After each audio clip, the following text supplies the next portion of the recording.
Hi, my name is Daisy and I'm a PhD candidate from the National Drug and Alcohol Research Centre, and I'm going to be presenting some work related to a systematic review which is part of my PhD. The review is still underway, so I'm going to just cover the background and gaps and where we're headed in terms of a review of supported accommodation services for people released from prison. Supported accommodation can take different forms. It could be group homes or halfway houses or scattered site housing programs, with support including things like residential support services, case management or group programs, with referrals and linkage to necessary healthcare services, future tenancy support, education and employment assistance. These kinds of programs, which address the complex and reinforcing challenges faced by people released from prison, may play a role in improving the post-release outcomes for this group. Despite this, though, we really have limited high-quality evidence to support service providers and policymakers to form evidence-based decisions to develop and evaluate programs and their effectiveness. To determine the current best evidence practice, I'm conducting a systematic review to identify literature describing supported accommodation. This review will importantly critique the methodological quality of evaluations of supported accommodation and describe the characteristics of these programs and their effectiveness.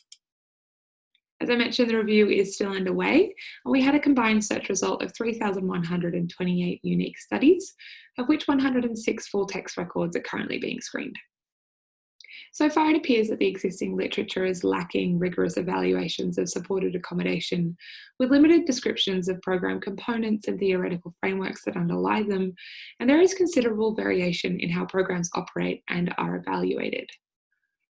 On initial review, it appears that the majority of the existing literature is coming out of the United States and the UK.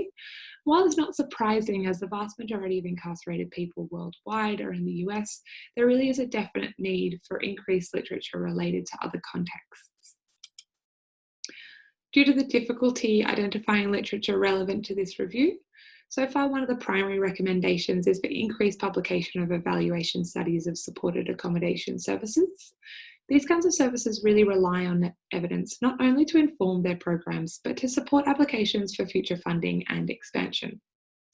To help achieve this review will be completed, and I will then conduct workshops with service providers and interviews with service users to develop a program framework for supported accommodation, which incorporates the existing evidence identified in this review with the expertise of the lived experience of people who have been incarcerated and that of service providers. So those are my contact details. Please feel free to get in touch. Thanks.